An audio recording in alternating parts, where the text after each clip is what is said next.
Hi friends, welcome back to smart Rajeshwari kitchen. ఎలా ఉన్నారు friends? అందరూ బాగున్నారా? ఈరోజు మన ఇంటి రెసిపీ చూడండి, ఎమ్మీగా ఉంది. ఈవినింగ్ స్నాక్ అండి, పిల్లలకి ఎంతో ఇష్టపడుతుంది. సింపుల్గా ఈజీగా చేసుకోవచ్చు. ఇది క్యాప్సికమ్ బజ్జీ అండి. ఎలా చేశానో ఏంటని పూర్తిగా వీడియో చూడండి. చూసి మీకు నచ్చితే లైక్ చేయండి, షేర్ చేయండి, సబ్స్క్రైబ్ చేయండి. మీరు చేసుకొని కామెంట్ పెట్టండి ఫ్రెండ్స్. రండి వీడియోలోకి వెళ్దాం. ముందుగా నేను 2 క్యాప్సికమ్ తీసుకుంటున్నానండి. తీసుకొని పైన తొడిము ఉంది కదా, ఆ తొడిము కట్ చేసేసి ఒక్కొక్కటి 4 పీసుల కింద కట్ చేసుకుందాం. చూసారు కదా, ఇలా కట్ చేసుకున్నాను.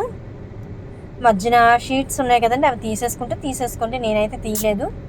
తర్వాత బజ్జీకి పిండి కలుపుకుందాం. శనగపిండి 1 కప్పు, పావు కప్పు వరిపిండి, తర్వాత గరం మసాలా 1/2 టీ స్పూను, కొద్దిగా పసుపు, అలాగే బేకింగ్ సోడా అండి, తిన్న సోడా అంటారు కదా, అదొక పావు టీ స్పూను, అలాగే వాము ఒక పావు టీ స్పూను, కారం ఒక 1/2 టీ స్పూను, సాల్ట్ రుచికి తగినంత వేసుకొని మొత్తంగా కలుపుకోవాలి. ఇలా కలుపుకొని కొద్దిగా వాటర్ వేసుకొని కొద్దిగా చిక్కగా కలుపుకోవాలండి. మనకి దోశల పిండి ఎలా ఉంటుందో అలా అన్నమాట. చూసారా, ఇలా అయితే సరిపోతుంది. ఇప్పుడు స్టవ్ మీద ఆయిల్ పెట్టానండి డీప్ ఫ్రైకి, అది మరిగింది. ఇప్పుడు ఇందులో ఒక్కొక్కటిగా వేసుకుందాం, ముంచుకొని వేసుకోవాలి. ఆయిల్ ముందుగా హైలో పెట్టుకోండి, తర్వాత మటుకు మీడియంలోకి పెట్టేసుకోండి. ఎందుకంటే లోపల ఉడకదు, పైన మాడిపోద్ది, కలర్ మారిపోద్ది అనమాట. ఇలా ఒక్కొక్కటి వేసుకొని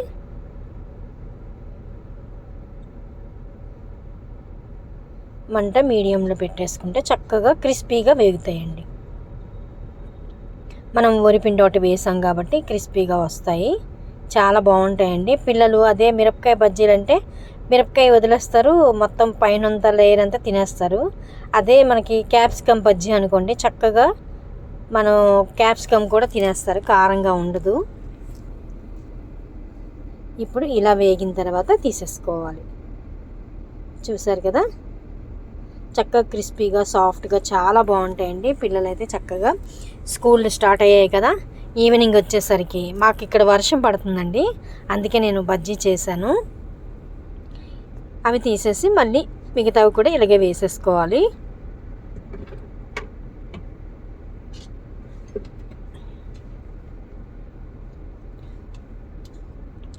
చూసారు కదా, ఇంకా అయిపోయినట్టేనండి. ఇంకా మనకి క్యాప్సికమ్ బజ్జీ రెడీ అయిపోయింది.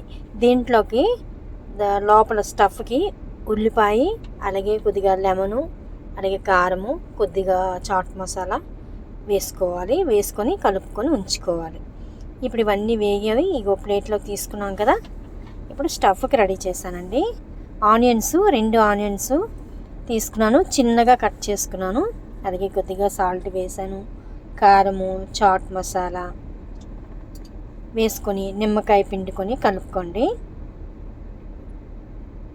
చాలా బాగుంటుందండి.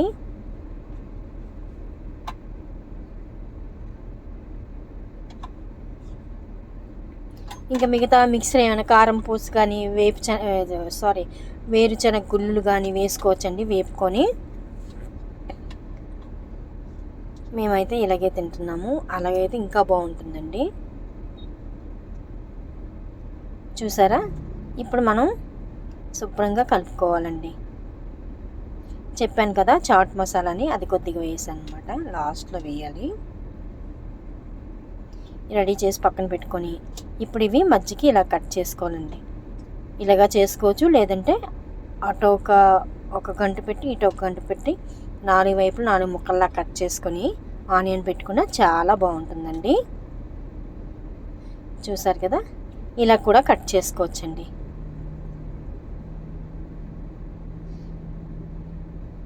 స్టఫ్ ఉల్లిపాయలు అవి మొత్తంగా పెట్టుకోవాలి.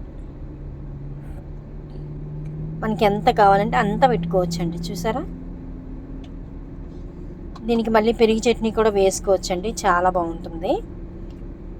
మిరపకాయ బజ్జీకి వేసుకుంటాం కదా, కారంగా ఉంటుందని పిల్లల కోసం అలా వేసుకోవచ్చు.